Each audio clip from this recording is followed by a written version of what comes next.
Dr. Mikowitz, it's become a very good friend. She was the one who did the gain of function studies on Ebola at the National Institute of Health for 22 years. And when she came out to expose the vaccines do cause autism, vaccines do cause cancer, she was threatened, her career was threatened by Dr. Fauci, in fact. Her life was threatened. To her credit, she went forward. They basically framed her. They put her in jail. I don't remember the exact amount of time she was in jail, but she had an order, she had a gag order to prevent her from being able to speak about this for the next 5 years. And that recently lifted. And now she's come out and she's speaking the truth. Now, when you talk about what forms of toxicity, we've had mercury and nickel and aluminum and formaldehyde and all sorts of DNA addicts and other crap inside of children's vaccines and human vaccines for ages. I testified before the US Congress in 2004. My son is still the youngest formal witness before the US Congress. And I testified before the US Congressional Subcommittee on Human Rights and Wellness. When I testified, Congressman Dan Burton from the Republican from Indiana, we had a couple of conversations and before the hearing and then after the hearing. And Congressman Burton brought up this point about now there's no more mercury inside of vaccines. And I asked him, I said, how do you know that? And he said, well, that's because the CDC came out. They recommended that it be taken out. And I said, yeah, but that was a recommendation and we really don't know. Meanwhile, there were multiple different independent agencies that did some testing on these vaccines. Remember, this is like 2003, 2004, 2005 timeframe.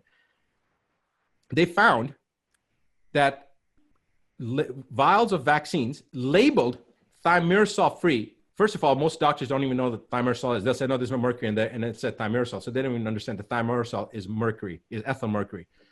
Mercury, inorganic mercury, elemental mercury, is considered the second most toxic substance known to man, according to the Environmental Protection Agency.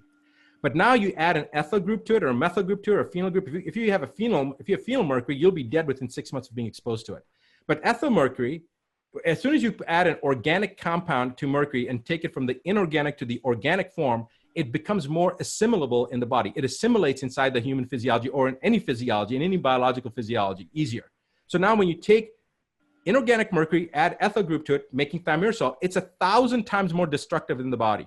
So now they've got these vials that said thimerosal free, meaning they have no thimerosal, no mercury in there.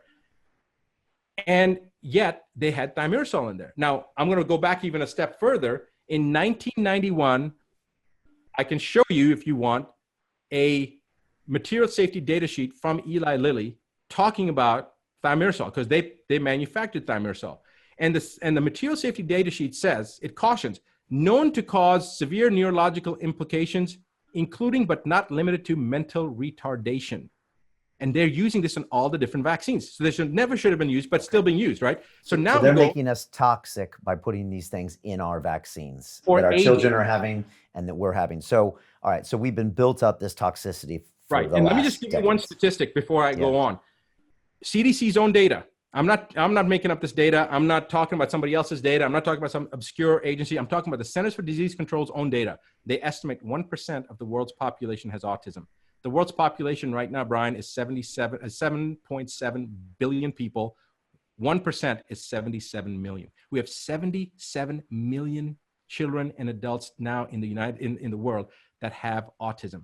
And in 1991, when they came up with the National Vaccine Initiative, the incidence of autism was 1 in 10,000. Now, 29 years later, it's 1 in 29. And then they say it's a genetic thing. There's no such thing as a genetic epidemic. That's ludicrous. Okay, now we come back to this step away from vaccines for a second, and let's come back to the issue at hand for the COVID-19 component, right? When you start looking at the toxicity in individuals,